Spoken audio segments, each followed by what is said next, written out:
Okay, we're ready to go. Awesome. Thank you so much. Good morning, everyone. And I know it's late to say this, but still gonna do it. I heard we do it all month. Happy New Year. I know it's controversial. So it is time 9:02.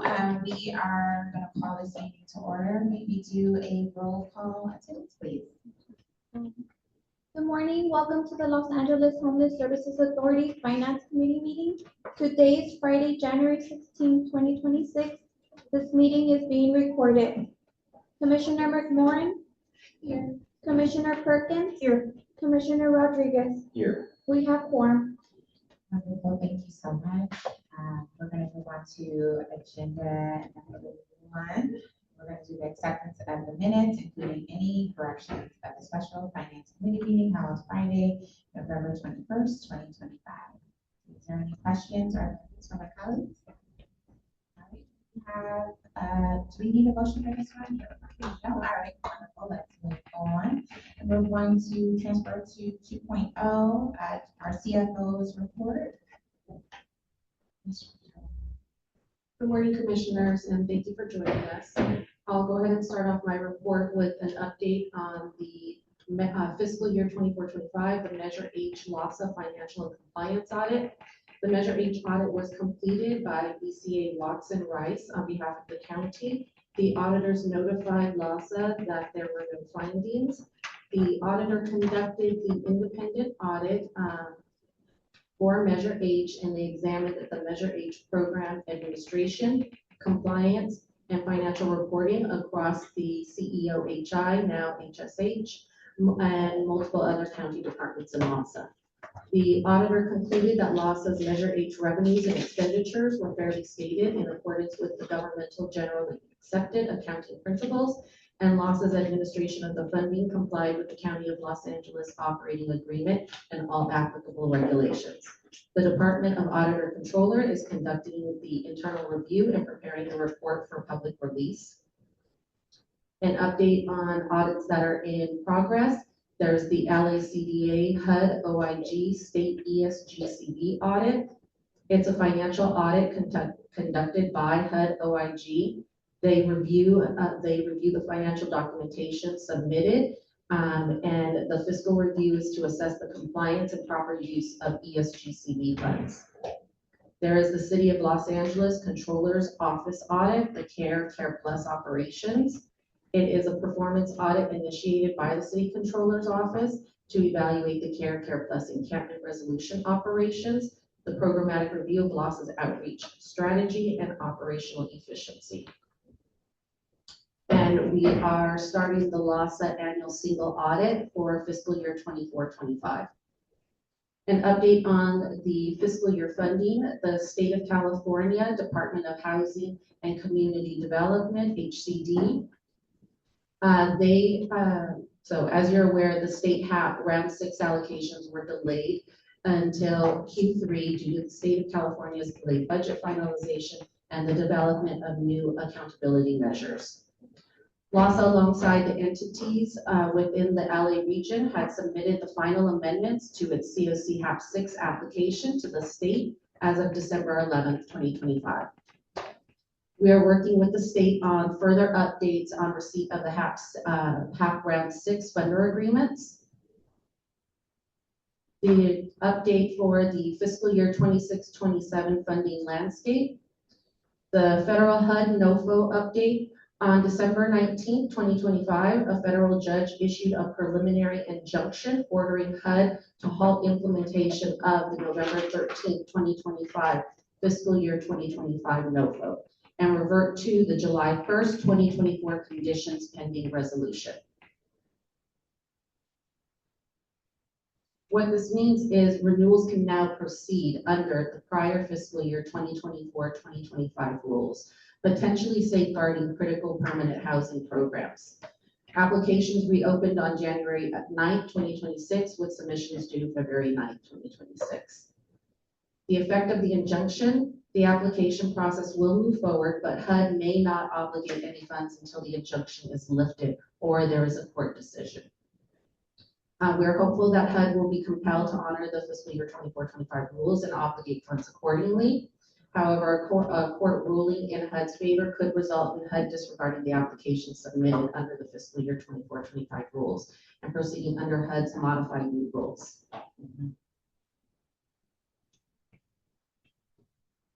While this would not be the optimum outcome, the new 2025 rules are more favorable than the initial rules. The modified rules still limit permanent housing renewals to 30%, but allow a carve out for the new permanent housing application, PSH, rapid rehousing in a separate competitive track. Rapid rehousing is what LAHSA calls time limited subsidies, TLS.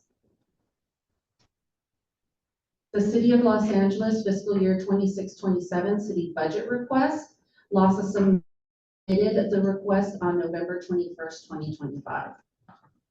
The total overall request was $385 million. The city's funding recommendations are expected through the Mayor's Blue Book in late April. There will continue to be budget hearings with the city in May, and final recommendations should be received in May or June. And we are actively working with the city and the county, or I'm sorry, with the city on when we will receive those funder agreements to ensure that we are reviewing and have ample time to review before, since the budgeting process is later on in this fiscal year, right before the start of the next fiscal year. So we're trying to do all prep work in advance of that to ensure that we have contracts ready for July 1st. For the contracts with the city and the county with the service provider execution, the city contracts are at 100% executed. The county contracts are at 99% executed, and that is due to certificate of insurance for a limited number of contracts. And we're actively working with HSH on the certificate of insurance for those service providers. There's enhanced financial reports, payment received from funders, item 3.3 on the financial position. We're pleased to report in response to Commissioner Perkins' request for more detail and transparency for losses reimbursement requests that have remained unpaid by the county and or city, and we've enhanced those reports based off of that recommendation. Specifically, losses aged receivables from the county and the city, item 3.3. The report now includes invoice level detail. This includes the date losses submitted each county and city reimbursement request and the total invoice amount for all outstanding payments. This is in the item 3.3, appendix page 8 to 9. This information is critical for losses service providers as it provides clarity on where delays in payment processing are occurring. Historically, the perception has been that LAHSA was solely responsible for payment delays. However, LAHSA can only issue payments to service providers upon receiving the reimbursements and or advances from the funders. With this improved transparency, providers can now easily determine where delays are attributable to outstanding payments from all of our funders, and for the commission to be able to have awareness and oversight. This concludes my report, and if you have any questions for me, please let me know. Otherwise, I will hand it over to the presenters for the report, the actual reports. Thank you so much, CFO. Colleagues, do you have any questions? I have a couple questions. Thank you so much, Jane. On Q3 for HAP, who ended up fronting the money to LAHSA? The city and the county have agreed to provide the cash flow for Q3. And this is the money that you just said y'all submitted your final information to the state as of December. Correct. So let's say everything goes according, like the best case, which it won't, but if it did, when would you see the money? Best case scenario, because we submitted the application in December, December 11th, would be receiving the award letter from the state upon receipt, and hopefully receiving information that we can share with you all this month in January.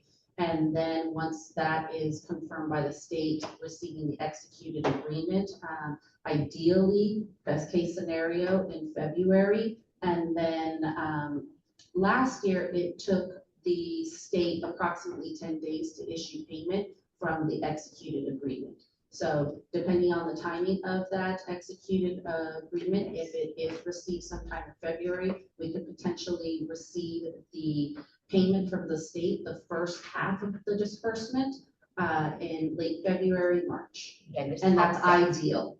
Right, that would be, right, we know that probably won't happen, but that's half six. That's half six. Just last to have all your money from half five. Yes. So I guess I'm a little confused because as we were advocating, I feel like we've been advocating for half six, but if you just submitted the application in December, I thought y'all had submitted the application in August or the conversations were. No, we did. So let me back up a little bit with the timeline. The applications were submitted in August as all 6 jurisdictions collaboratively submitted it, and the county was the lead in submitting that. The state came back to all 6 jurisdictions and requested revisions to the application. Okay, And so there were revisions that were submitted in September to the application, and then the state came back in November and had further questions and asked for some revisions to that. They were minor revisions, and those revisions were completed by all 6 jurisdictions and resubmitted the final on December 11th. okay, that makes sense.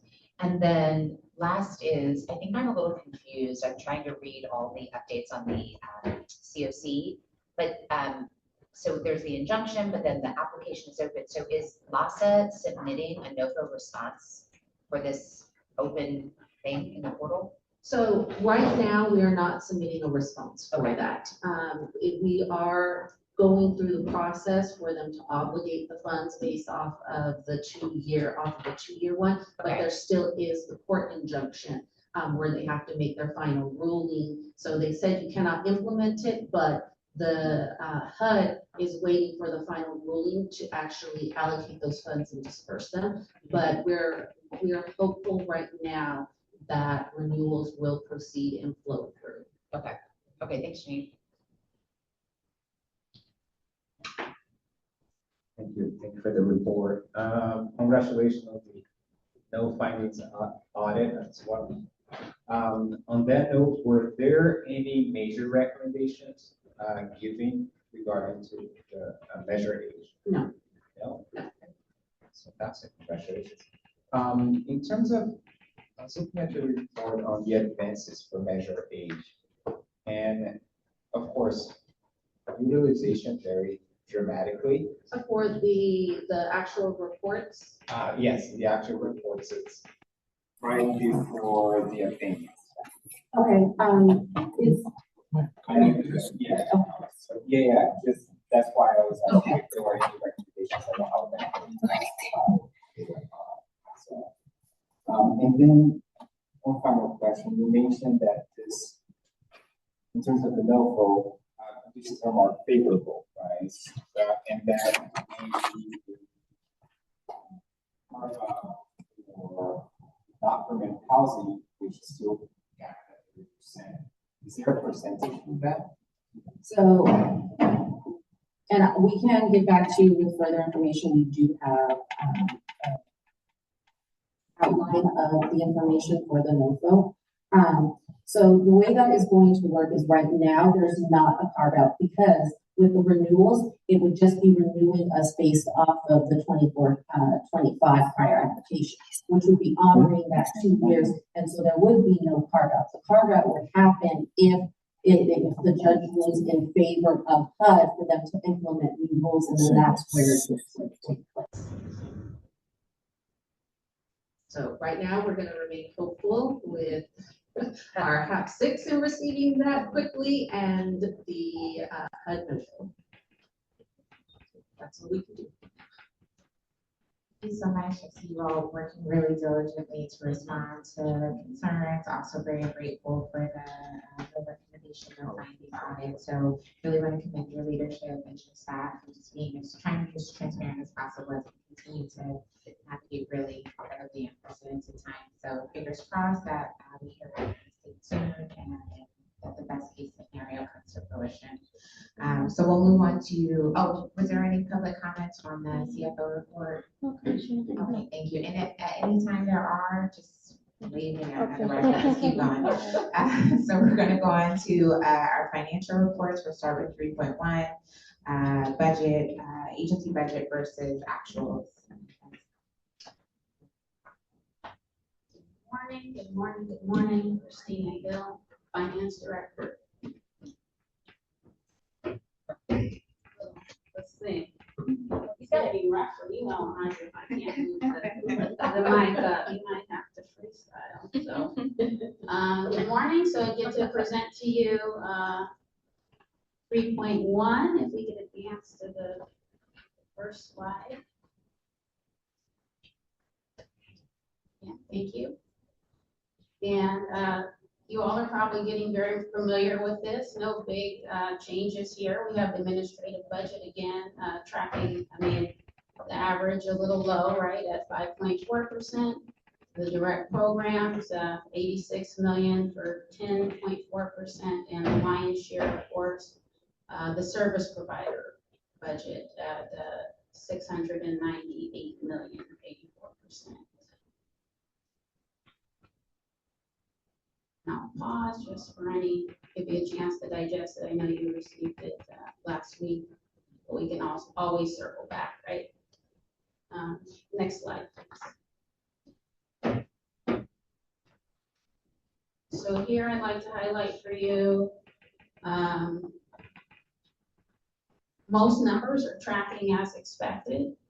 The 21% for the service providers is a little bit low, right? And I think that we're familiar with the, as Janine mentioned, that we're now effectively at 100%, right? Executed contract. So right now we're managing the deluge and influx of invoices now that the contracts are fully executed. And we have managed our resources to get some more help in processing those invoices to move that along so that we can go ahead and get the money in the hands of the service providers. So, but if you will look, it's not too different from last year. And I will note that there are $41.6 million of invoices currently being processed. So those are the ones that we are focusing on right now to disperse the funds. With getting the contracts to the 100%, like Christina noted, there is that influx. So right now we're experiencing high accounts payable because of the influx of the invoices, and we did, as Christina noted, pull in additional support to process these invoices. So we're trying to clear that out as quickly as possible. Yes. Do we have like an expected timeline with the additional supports that you all have proactively called in? We're trying to get through those by the beginning of February. We did receive an influx between mid-December and the beginning of January, and pulled in 4 additional staff to support there. And we are going to be pulling in an additional 3 to support in the invoice review and processing. So we are trying to make sure that it is within a reasonable timeline to be able to get the funds out to the service providers. 2 things. Do you feel like have you implemented your restructure? Do you feel like that's helping? Because I think part of your vision, Janine, right, was to be able to have more staff that could kind of be part of the team and move That definitely is what got the contracts to where we are today. So the percentages were ticking up slowly between July and November, with the reorganization being implemented and merging the contracts team with the grants management and compliance. Now the contracts performance and compliance team, that is where they were able to, within like 2 to 4 weeks, get all of the contracts fully executed. But the process with the reorg did pull out invoicing from the contracts team and move it to finance, so that this way it would aid in the ensuring that we did not have as many journal voucher entries or errors in the accounting system. That is a smaller team though. And so when we did the review of that team, if it was a normal pace on the invoices being submitted, then there wouldn't be an issue with the number of staff that were there. Right. It's because of getting in December, late November, all of those contracts executed. We then had July, August, September, October, November, people trying to submit December invoices, which then created the bog down with the finance team. But we're pivoting to give them the additional support due to that influx. But with the reorg that we have now and the team, we're hopeful that come next year, with the contract team being where they are, they can get the contracts all prepared so that this way it doesn't create that backlog with the finance team. Okay. And then the second thing I just asked, because, you know, for so long, Lassa would take criticism for not getting money out when we were just like, we don't have the money yet to get out. I asked the same that you elevate if you are creating efficiencies inside Lassa, but there's any external, you know, I know, like, for example, I think the county has put a lot of requirements on like review of the contracts and things, and you've said it's been going well. But if that slows up, we just really appeal that you'll, even offline, just please elevate that so that you don't then get blamed when it's another external entity. Absolutely. We have tried to communicate the certificate of insurance. Yeah. That did create some of the delays, and that's where we're seeing about that 1% with the county contracts. Yeah. We're working through that, and we're putting things in place now in preparation of next year. So one of those things that we're putting in place is discussing with the funders early on any changes to the insurance requirements. To please communicate that to us by no later than March, so that this way we can have that review completed. We can go through our risk management process that we need to update the contracts, the insurance requirements, and ensure all service providers know in advance.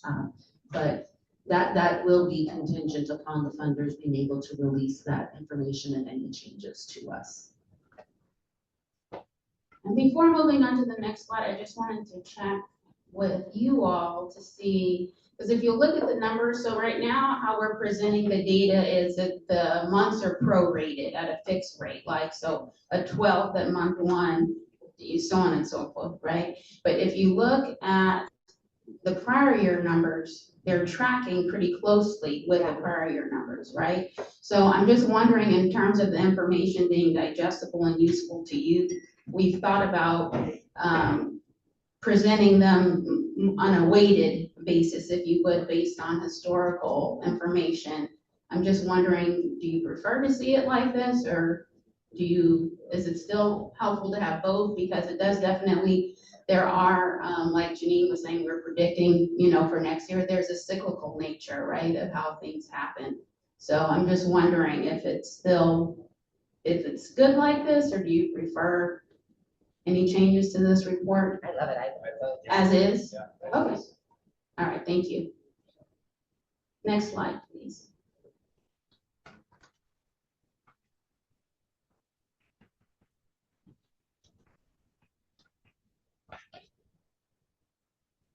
And so nothing too much here to,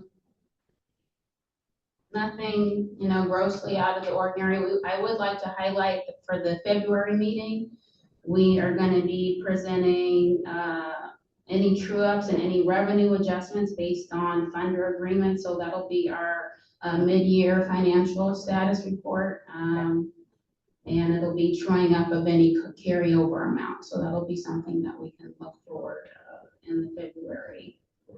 It'll be carryover amounts or amendments where funders may be adding additional dollars or adjusting the budgets.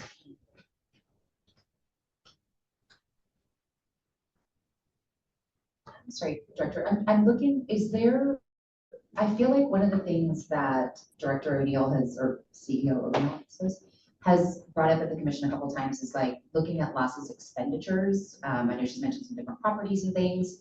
I'm trying to, tell me if I'm missing anything.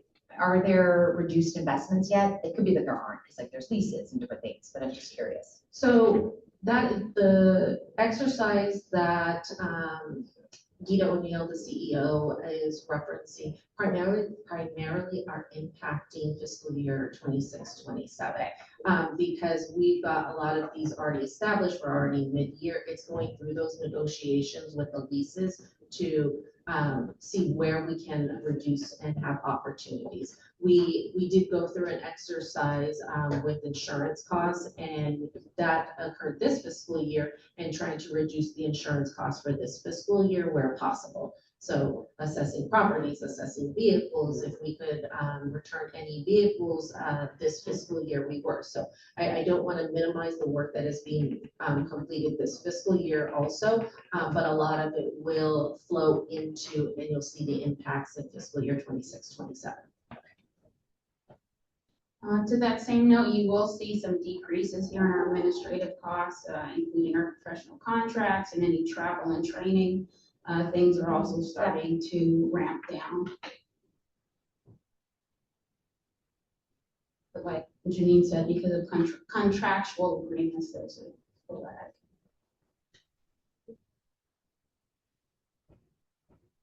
Okay, next slide, please. Can we just revert back to the next one? Real quick?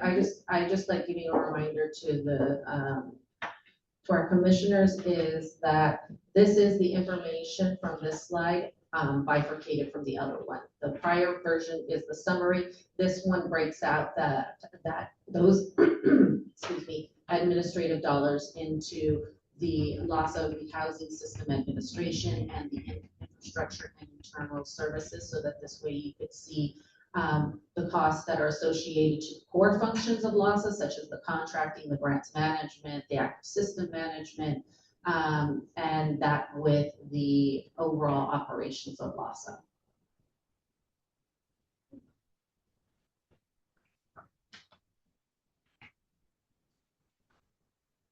And then, you know, same comment, just here's the detail of our LAHSA run programs from the summary page. I'm curious, on the homeless count budget, what accounts for most of the budget for the homeless count? We were trying to think about, like, what does it pay for? It covers the data analytics for the vendor through USC. It covers the cost of the software and the app, since we reverted to digital instead of the paper. It covers the cost of any site rentals that may need to take place for the homeless count. It covers the cost of the homeless count staff that do the outreach, that do the community outreach, that establish the volunteer base, any of the supplies for the operations of the homeless count. But I would say a large portion of the budget and the bulk of the budget goes towards the vendor for the analysis of the homeless count data from USC and cost of the app. And so it covers mostly the technical aspects of it. I'm just thinking about, okay, so the budget for 25, oh shoot, I have my papers with me. I'm thinking about the Measure A allocation for 26. I know for homeless count, it's more than the entirety of this budget year. It is. So you are absolutely correct, and that is a great observation. This is broken out into direct program funding that we receive. So LAHSA receives funding from the city and the county that is identified as direct program. We also have funding that is pulled out of the administrative budget, which is rolled up there. We could take a look at assessing that and having a better visual for you to see of the budget, what is the admin budget, what is the direct program budget, and we can get back to you on that. But we did create a budget that we shared with the city and the county that really delineated that for next fiscal year, so that everybody could actually see the total full cost of the budget, which was inclusive of admin and the direct program dollars, and what would be needed to cover that. And that was definitely essential for fiscal year 26-27, since we're not going to have the admin dollars that we were leveraging in this year and in prior years. So can you share that? Yes. Maybe. And then I'd like the same, because I realize as well, I wonder if it's similar, HMIS, the full investment 6.9, Measure A 26-27 is 5.7. So that's We Over and above. we can absolutely get back to you. So again, here with HMIS, that is the direct program dollars that are received, which are primarily the HUD grants, and small amounts of ESG, and then a large portion of the data management team, and even cost for, BitFocus, which has to, the vendor for HMIS, are covered with admin. So we can definitely get that. And we did do the same thing and exercise with creating a budget so that this way both the city and the county could see the cost that was being leveraged in the admin dollars as well as the direct program dollars and what we would need for fiscal year 26-27. So that is correct. I'm curious because I know, I do think that there's a chance that the Measure A budget will pad a little bit, understanding that you don't want to just devastate LAHSA, the county takes money out, which impacts the admin. But just in terms of, from the LAHSA perspective and your moving forward, is there active conversation with the city that it's no longer doable for them to pay you 4% admin? We You will are not be leveraging the county's administrative service fees for the city's operations. absolutely, we have had those conversations. That was part of the ask that we made to the city. This year, the city did further transparency with the applications. Prior years, we couldn't really discuss the details of those applications, and they did post the applications online on the city website. And LAHSA did request in our application the 10% admin. And so we are going through those discussions with the city partners on that. Great, thanks, Jean. One thing that I do just want to mention for admin in regards to fiscal year 26-27 is there, LAHSA passes, and I've shared this previously, LAHSA passes the bulk of the COC HUD admin dollars onto the service providers. LAHSA retains a small amount of COC HUD admin from direct programs that LAHSA receives from the federal government, such as the YHD. That issues admin audit, the, why am I forgetting the name of it? Encampment resolution, NOFO. NOFO, that's what it is. For the SUNOFO, there's admin dollars that are associated there. One of the HUD grants, I believe it's coordinated assessment, but I could be wrong on that. I can't. I want to say it's coordinated assessment, could be correct, but we receive admin dollars on. But the funding that is given to LAHSA that flows through to the service providers, 100% of that admin is passed on to the service providers for their administration.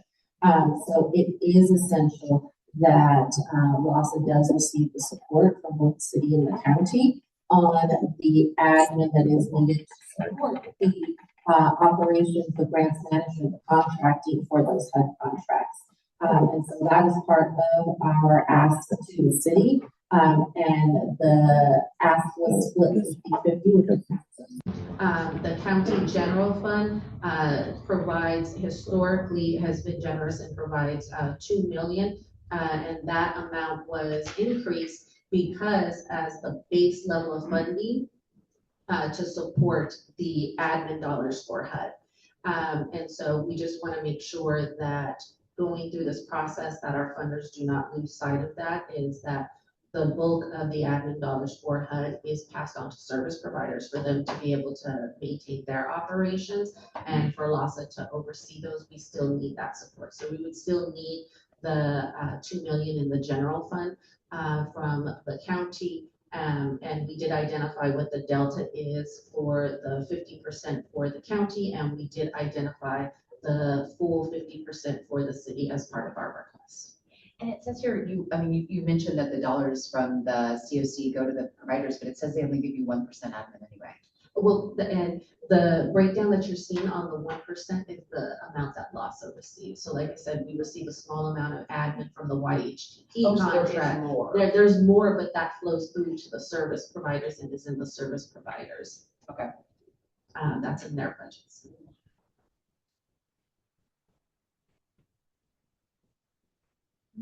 Are you asking to see that full page? On the, we can even just do it next month, maybe just on homeless count and HMIS. Perfect.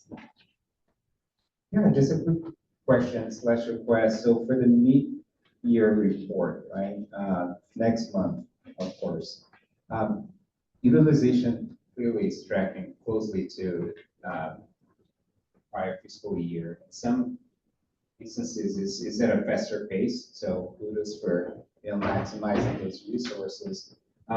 Just wondering if it would be possible for, line items where the difference between current and then prior fiscal year exceeded a certain threshold, maybe like 15%, right? We could have just literally one note, one legend, just referring to the major cause. I understand there's a multiple factors that might, impact the utilization, but just looking at this list, capacity building, for example, right, if we should increase significantly, while problem solving was, it's now half the last year. I know, again, many factors, but it would be helpful if we had at least like, a short note on why. Yes, we will do that, and for your awareness, that is something that I did talk to the team on. So we are internally looking at how to put in narratives here, so please bear with me. We're definitely trying to get that built into these reports so that this way it's not just the visualization of the tables, but a little bit more of a narrative to provide you with more context that you need. So we're exploring those options and how to do that with the team. I will say that with the pivoting resources and the contracting team, and then getting all of those contracts executed and then having to process the influx of the invoices, we did have to start pivoting people. So there's a little bit of a delay in that narrative process. So I just wanted to share that with you. I did hear what you had requested at the last commission meeting, but due to the timing and trying to get the contracts, that we had to kind of prioritize some things. So my apologies, but we'll get there. Understandable, absolutely. And again, I know how complex that is to be the major, contributor for these discrepancies. So I really appreciate the efforts in, adding that. You're saying if the delta exceeded 50%, 50, that was your. No, he said- 15. he said 1.5, 15, yeah, so so we'll maybe, look at and that. this is just a suggestion, it's just what, what we use, my own. Yeah. But if there is a different threshold or, fellow commissioners would like to suggest. Janine, the deputy CFO. So while we're on the topic, if also there are items within the report that you find not useful, we can also, pivot to something else. I think we can take this opportunity. We have a new commissioner, third in the chair, to revisit the structure of the report so that for both our side and your side, we both find them useful, and also help us with capacity. These reports take a tremendous lift for our team to prepare. So if there are items that you find no longer useful, then we can strike those and replace them with items you do find useful. Thank you. I'd also love, Janine, if you tell us the ones that you're like, this is really burdensome. Do you love this one, or could I do it quarterly? I love them all, but like, it could be that quarterly is appropriate depending on, because we have to do a cost benefit analysis on your time, right? That is one of the things that we Sure. have discussed and potentially bringing to the group is information. Being quarterly, but what information and how. So we will definitely get back to you on that. One thing that I just do want to note for you in regards to the admin and the breakdown of the admin in the appendices, we do have a section that breaks down the LAHSA admin by federal, state, so that this way you could see the funding sources within there. And I raised this only for your question, Amy, where you had said the federal government tracks at 1%. On the slide 15 of this report, there is the federal government one. Can we? Oh, Yeah. So that gives you the breakdown to show you where LASSA receives admin on the federal dollars, and the grant. So like the DVSSO, we get admin, HMIS, we get admin, the YHDP, there's admin that gives you the breakdown of how we came to the admin that's there that LASSA receives and that 1% overall in the LASSA budget. So we do drill down in those tables to give you further information from the summary on the top page. If you go to the next page, it shows you state and it tells you all of the rounds of half where there's admin dollars that are still remaining. County gives you all of the funding sources that LASSA has, where we receive the admin, how much. For the city, it shows you all of the city funding sources, the 3 funding sources that LASSA receives admin on. So we try to be very transparent and breaking it down. We go over the summary with you, but the appendix gives you the drill down information for you to drill down even further. That's right. Thank you so much. So I hope that helps. Absolutely. Thank you for lifting that up. Any other questions or feedbacks for 3.1 budget versus actual coming? Okay, thank you. Really appreciate it. Yeah. 3.2.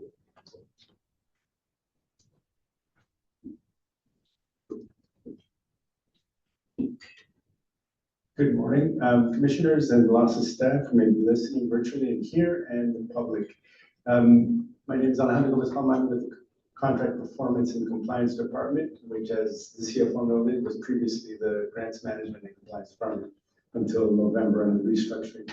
Grants management compliant and separate contracts department now merged. Next slide, please. So we'll be presenting the budget versus actual specifically for service providers. And on this slide, we have that classified and with different levels of detail. So the first part is we have currently 116 service providers and an additional 50 faith-based organizations. These are 50 small organizations that receive a fixed support amount for organizational development, capacity building that we are tracking separately. The contracts that we have, we call them subawards in our EGMS grants management system, but really essentially they're contracts. We have 668, and as noted, we are now a little bit over 95% of executed.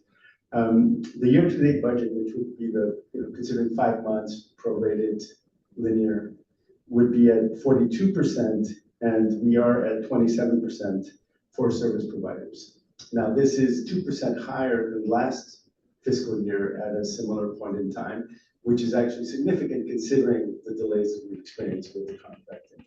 And this just shows that there's several examples where the day that the contract was executed and available for billing, 1 or 2 days later, service providers were submitting the prior month's billing. So kudos to them as well. They were really on top of the submission.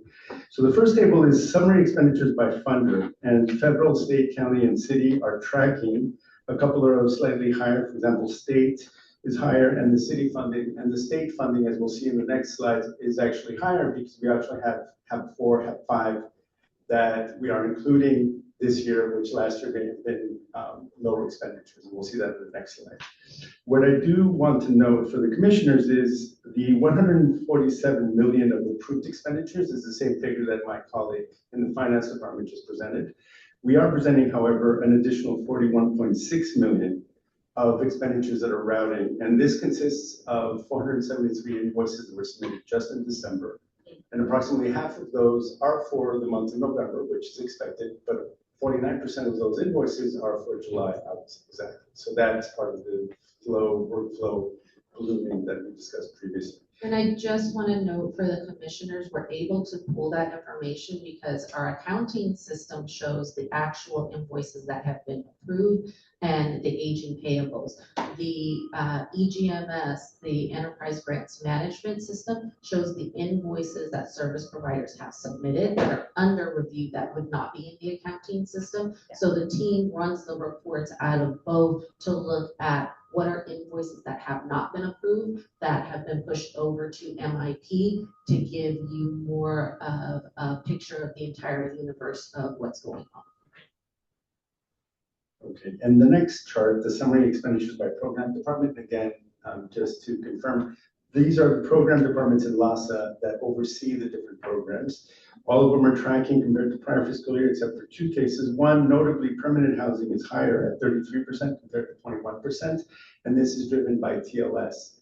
And within that, also the home, the fiscal agent that is providing rental financial assistance for service providers. And this is a reflection of the work that LASA has completed in prior fiscal years with the funders. And part of that, there was significant underspend in prior fiscal years when it came to TLS. And that was over enrolling the slots to ensure that we were maximizing the resources. We did come to a point with TLS though, where we were maximizing our resources, and now the system is contracting, where we now have to start transferring more people to where there's opportunities for PSH, or can they take on the rents themselves, and different types of case management that they're conducting. So I just wanted to note that is we did experience this in prior years. We worked on those issues with the service providers and our funders, how can we optimize this? And then now we are experiencing the system contraction. I think we should talk more about the system contraction though, because so the Measure A allocation is the same, which means contraction, obviously, because you have people that are rollover to year two. I don't understand the city's investment in TLS. We asked the CEO when he was here a few months ago, it's unclear to me what their ongoing commitment will be. So I would love clarity on that. And then also, I'm unclear how LASA is using their HAP, because from what I understand, it was LASA HAP that funded the FSCs. FSCs are not going to be funded as of July 1st. And my understanding was some of that is because money is being pivoted to TLS slots. So I think we need to understand this is why when the supervisor was the chair, we had talked about like in programs and contracts, the idea was understanding the financials and how they impact performance in the programs. Do you know what I mean, Janine? Like I can't align the two. We can definitely try to look at it and see what it is that we can share with you. And we do have the city's commitment on the slots. If I recall correctly, it's somewhere around 800 slots that they fund. Are they continuing or new as of July 1st? Well, that's what I was gonna note, is they are issuing an RFP, which we are taking to Programs and Contracts Committee for review for TLS. And that will be bringing on 2,000 slots. Right, but again, what are they doing with the existing slots no, now? Someone needs to speak to that. And so I understand that, and that's what I was going to note, is inside of our existing request that we submitted to the city, we did ask for the continuation of those slots, as well as the new slots that were onboarding. But again, that's within our application, and those are negotiations that we are still going through with the city. My understanding is that the city, for the slots that are actively there, for anybody that is not able to maintain their rent or was not able to be transferred, that they are looking to continuing those slots into 26, 27. And so we're working through with them exactly what that looks like. And that's the summary of where we are, but I don't have, and I can share further details as we go through the negotiations with them, but that was in our request. How many slots did you request them to continue? The existing, and so that's around the 800 slots. I'll have to get you the exact number, but it's approximately 800.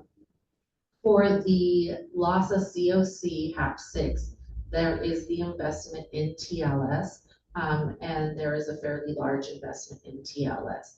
LASA has more than 50% of the HAP 6 obligated into the current fiscal year, which was a concern with from the county, just on cash flow, the timing of the executed agreement, receiving of the first disbursement versus the second disbursement.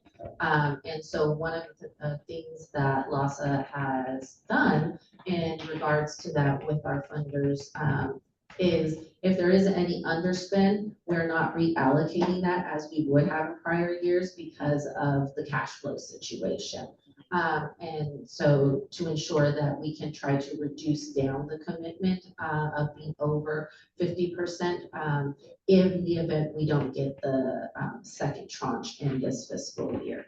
And the county did provide Measure A slots, which are continuing. There are also one-time slots that were provided because of the over enrollment in the system of individuals.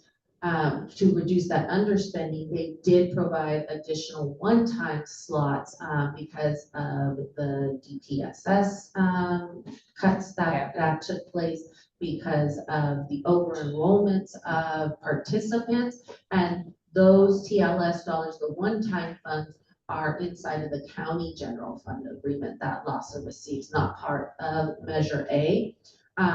So the contraction that we're seeing are with the one-time dollars, and the one-time dollars are those that are within the county general fund and the COC HAP, which are considered one-time funds also.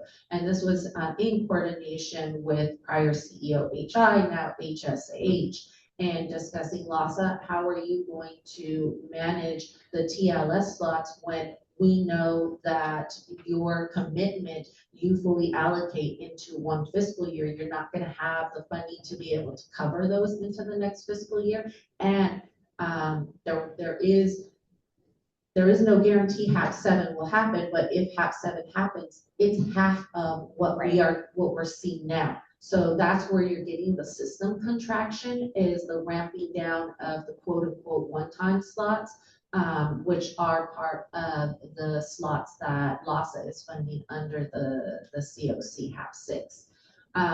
We still do have youth set aside, and the youth set aside, we are working internally and externally to prioritize those funds and the investment. So at this point in time, we're looking to fund youth access centers and youth TLS slots, and where else do we need to do that investment? But again, those are conversations that the programs team, our permanent housing team, is having across the system to ensure that we're prioritizing the youth dollars appropriately. So there is going to still continue to be an investment that LASA will have from remaining dollars that we have, and that'll primarily be for the youth and the youth set aside. For the access centers that you're referencing, the adult access centers, because if we all recall, every jurisdiction in Los Angeles County for HAP 6 received a decrease in the entitlement. LASA's decrease was $15 million. And because we needed to focus on, for this fiscal year, on keeping people housed, we were only able to fund the adult access centers through December 31st. And the youth access centers are being funded through the end of the fiscal year. We're trying to continue them to next fiscal year. The family FSCs are being funded through the end of this fiscal year. We wouldn't have the dollars to continue those into next fiscal year. The FFCs were also a requirement of the DPSS dollars that were passed through to LASA. And DPSS funding is being removed from LASA and is going to be administered by the new county department, HSH. So these are conversations that we have been having and raising, is how can we continue to fund the FSCs as a system? When I say we, that is, how can the system in Los Angeles County continue to fund those FSCs? And we are sharing the and we have shared previously, and we are sharing again the portfolio of the COC HAP 6 with the city to see if there's anything that they could pick up out of that portfolio as well. Thank you for that. I'm so sorry. I know it's going long, but it's just, there's so much changing. Two very quick questions, or one's a comment. I think it's important. DPSS made no determination to reduce their budget. It's a state. Yes, agency. absolutely. And I only say that because it should be part of everyone's state advocacy. It went from during COVID as high as 70 million. It's at 11 million now. That will devastate more counties than just Los Angeles. And then the second is, I don't understand why the city had to do an RFP for TLS when they have existing TLS providers. So A, if you'll answer that, and B, if you'll answer how much that RFP cost to administer by law. Can I interject? Janine Lim, Deputy CFO. I do want to make a correction that was stated here. We did not request for the continuation of legacy slots in our the funding request to the city. Our actual request was for the 2,000 slots. So who's gonna pay for the people in city TLS right now on July 1st? So who will pay for the people in city TLS on July 1st? We will have to figure that part out, but what, Let us This get is a back. critical point that continues to come up and everyone is dancing around. Because I attend the TLS calls and there is an assumption by the city of Los Angeles that from what I can see is affirmed by LASA, that those people will just transition into some unknown Measure A funding. Let me get back to you, because we did have conversations that those slots were going to continue. So let me get back to you, on that. Okay, and then if you'll speak to the, why they needed an RFP for TLS, and I can't recall, Janine, you represented to us how much RFPs cost. I know it's both city and county very recklessly sometimes ask you to do another RFP as if it doesn't cost tremendous amounts of money. So curious why they needed an RFP and then how much it cost y'all, and that may be next month that you report on the cost. I believe that I don't know what the cost of running the RFP is. No, we've shared the cost of running the RFP. Do you have the cost of the RFP with you right now that we are going to be taking to PNC? Oh, no, I do want the administrative cost. Here's my call. You can just tell us that again. This one may have been smaller because it's just for city. We'll get back to you on that. But why do they need it, Janine? Because they have, y'all have all these existing TLS. They wanted to redesign the program. So there were several elements that they wanted to address.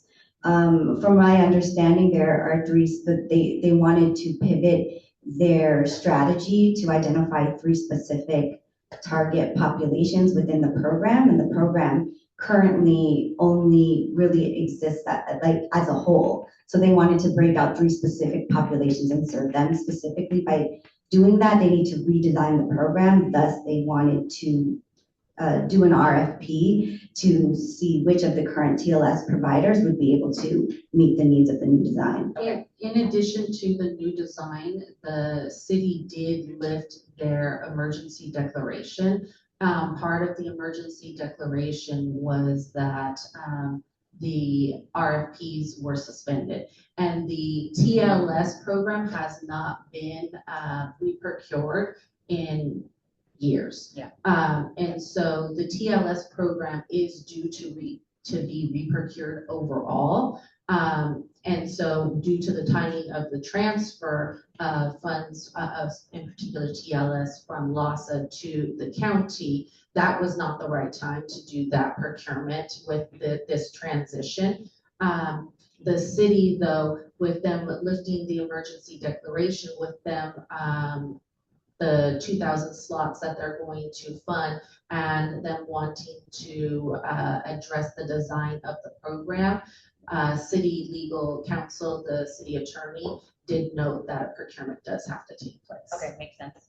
And then do you have an SRS for that program? Will that come with the RFP? The new SRS, has it been built? Yeah, I believe the SRS has been developed. Okay, great. It should be noted that CAO will be here at commission, so it will be a good opportunity to address those questions then. Thanks, Janine.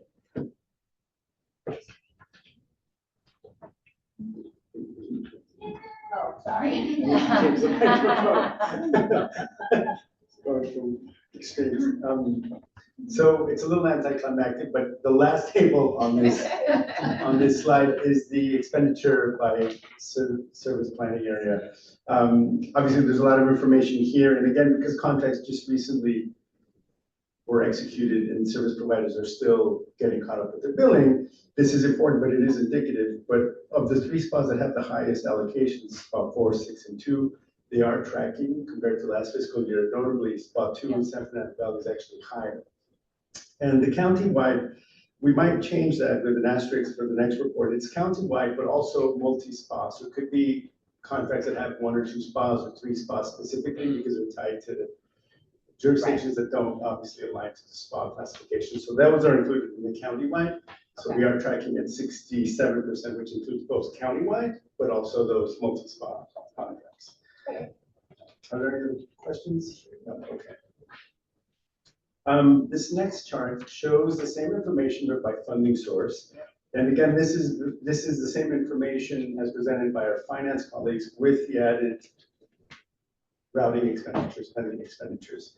If the commissioners have questions, but I would note maybe 3 items. First of all, in the state encampment resolution fund with 2 asterisks, we do have expenditure but no budget. As indicated in the last report, for the mid-year budget that LAS is going to present, there is going to be a budget allocated from the ERF because we are transferring with a budget modification from direct program that LAS administers to the service providers. So currently you have expenditure but no budget because their mid-year budget hasn't formally been adopted by the commission. The next item is there is a negative balance on the home safe accounting. So home safe has ended, but we included here, this negative is actually a service provider that had expenditure that were not deemed to be not supported. And so the service provider reintegrated and actually reimbursed us for those expenditures that were classified. And that's why it is a negative. And then the last one is expenditure for the city Mayfair. There isn't an asterisk for that, but again, the city Mayfair budget will be presented in the mid-year budget next month. Okay, next chart. So there's a lot here, but we will note, so as presented previously, there's annual advances. The detail is necessary for the tracking and for the reconciliation that LAS is currently undertaking. We would start with the column fiscal year 25-26. There's 35 million of annual advances. And this, if you compare it to prior months, has gone up. Again, because as contracts become executed, service providers then become eligible for that month's advance. And so even though we are recouping advances, the issuance of advances outpaces the recoupment because of this contracting delay and flux. Well, not just that, at any point in time, whether it is the alternative payment model or not, there's always 2 months of advances that are out with the service providers due to timing. If you think about with the start of the fiscal year, you're going to issue them their July advance. At the end of July, you're going to issue them their August advance. That's 2 months advances that they're holding. In August, they will submit their July invoice. That will be reconciled, but then at the end of August, we're still issuing them the September advance. So at any point in time, there's at least 2 months advances out there on the alternative payment model. And with the, as Alejandro noted and we shared earlier, with the contracts being executed, having to issue those advances then increases that. Okay, and then the 13.3 million of annual advances through fiscal year 24-25, there's a reconciliation, there's a review reconciliation process that was noted earlier that should be well underway for the rest of the month of January and February. So we are going to see that figure climb down significantly in the following reports. And again, the next report is going to have Q1 and Q2 expenditures, 6 months, with most of the contracts executed. The recoupment and the invoicing should be stabilized so we can actually track without the contracting issue kind of distorting. And I will note is that one of the projects that the team is working on is I have had them go through and conduct a complete analysis across all fiscal years to assess the advances, the dollar amounts that have been recouped. This is where you're seeing the negatives here. Those are the over recoupments, the appropriate entries that need to take place for those to make sure that everything is in alignment and reported. So you're seeing what you're seeing here with negatives and positives is us working through the analysis that I have them conducting. And these should all start getting cleared out within the next couple of months, where you won't be seeing those anymore. And us working actively to ensure that part of this is the reimbursements and the recoupments. We did bring down the prior year's annual advances significantly last year in recoupment efforts, and we are aiming to do the same thing this year, in addition to the recoupments of the next slide that you'll see with the Measure H working capital. So there's a lot of moving pieces and different types of analyses that are taking place. If there are no questions, next slide, please. So this slide presents the 34 service providers and the tracking of the Measure H working capital recoupment. So to start off with the kind of the banner, there are 4 service providers that have recouped all of the working capital, so they have 0 balance, and they've had a few of them have had now for several months.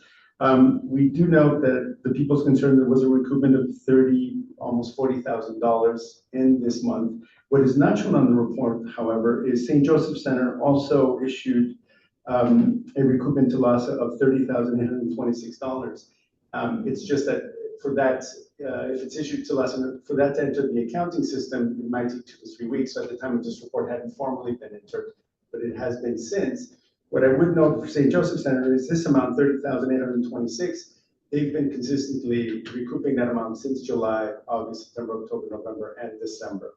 To Alejandro's point, they have been one of the service providers that have consistently been complying with the reimbursement payment plan and request. And we do share this information. The last time we shared the information with the court, which is requested from Judge Carter, was in September. He is requesting an updated report, which we're in the process of working on, and including, just due to timing, any of the other accounts receivable that were received.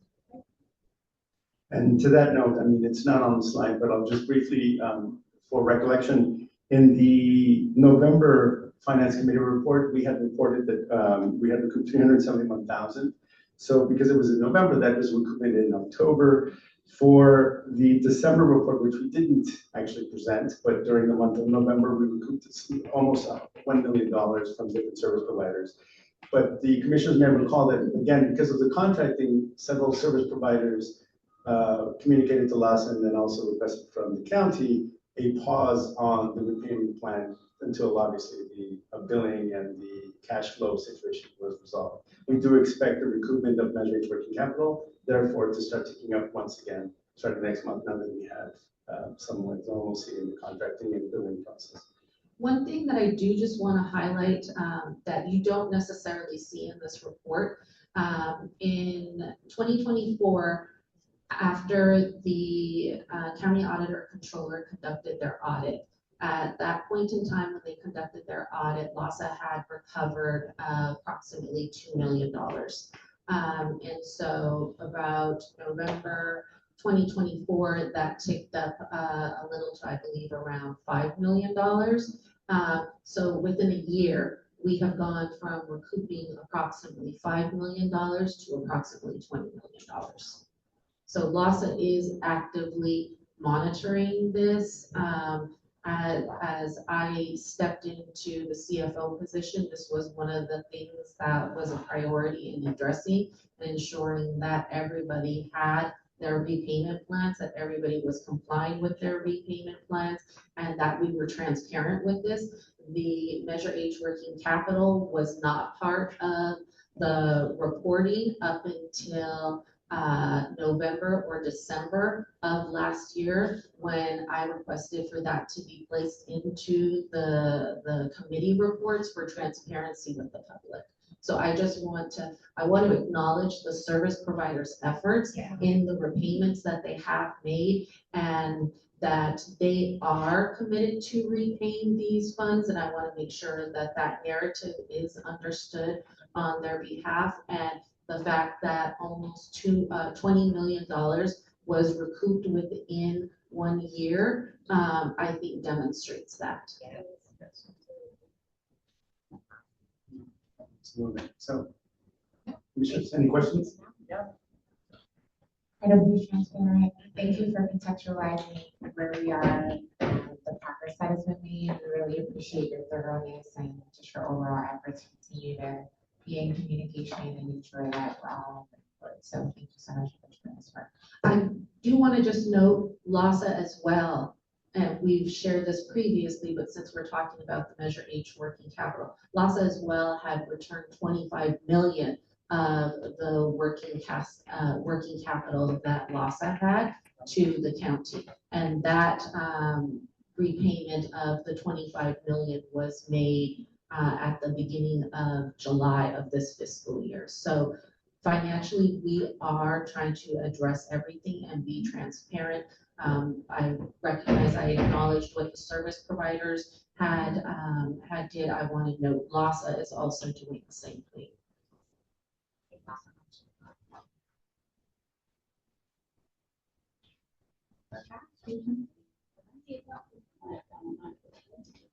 What's the sauce? Is it this? Yes. Well, they're working out the microphone. I just want to put a reminder that from the first slide that Alejandro had went over with the departments, when it says access and engagement in term housing, permanent housing, special projects and systems, there is the appendix within the slides that tells you underneath of each one of those departments, the components that are there. Okay, thank you, and we will take that segue over into our discussion about working capital, because next, perfect. So our cash balance as of December 29 is 69 million. Total receivables 71.4 million. Payables of 59.1 million with a net working capital of 81.6 million. And down below, we have the aging of the receivables and payables by funding source, received by city, county, state, federal, foundation. And Commissioner Perkins will see a detail I believe you requested last time, so that'll be at the conclusion of this report. We'll see the detail of the aging of the city and the county. Next slide, please. Thank you. This is just a pictorial depiction of the numbers that we just presented in the last slide. I will note that for federal funding, there was a 1.4 million that we received but had not yet been posted by the time of the report date. So just adding that for context here. Next slide, please. Thank you. And this is a look at our interest-bearing accounts for Measure A, F5, the reserve, and the county project home key, and the interest that we earned.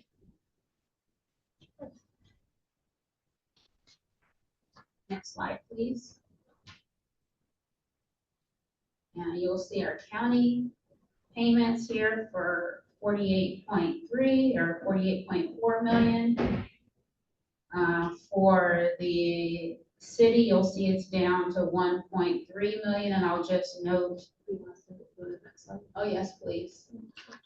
I'll just note that the Q2 advance was received, the county advance was reflected in this report, and the city advance was reflected in last month's report. So just, that's why you see the difference in the numbers.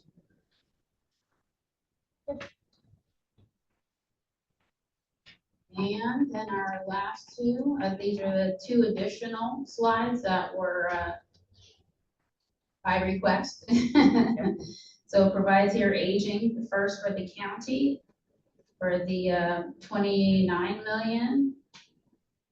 And then the next slide provides the detail aging for the city receivables.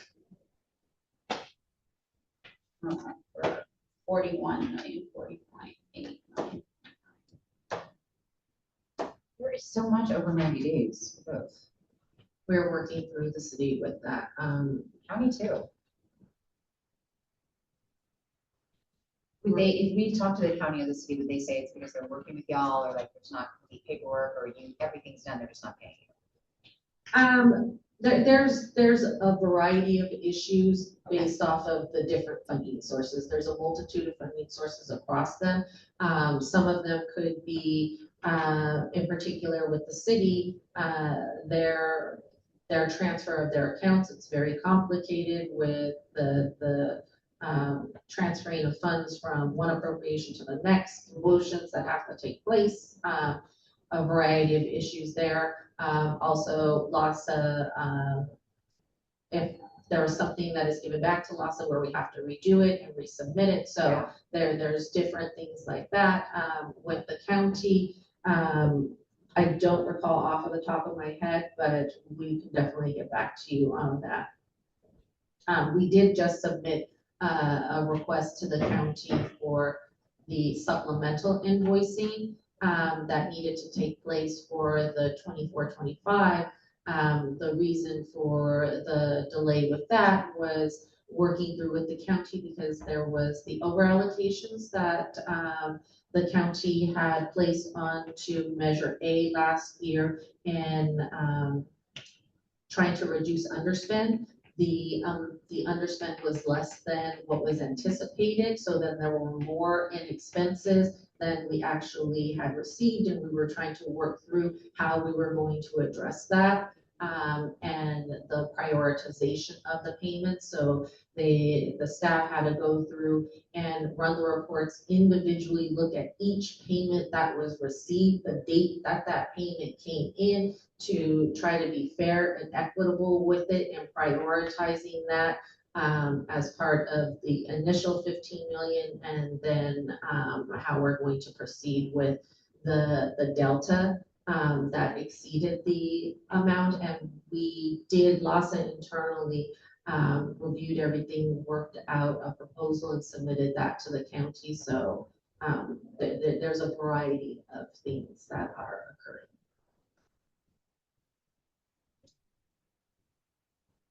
Any other comments or questions? Great. Thank you.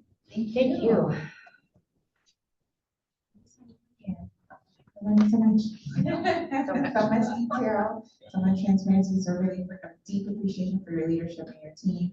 I'm sure I'm incredibly prepared, and there's by chance something that you need to look into, you all are ready always in the next meeting, so I appreciate your diligence and your level of care to respond. Do we have any updates or agenda requests for future meetings outside of requests that have already been made? In that? All right. Was there any general public comments? Okay, so it looks like the time is 10:20 a.m. and we will be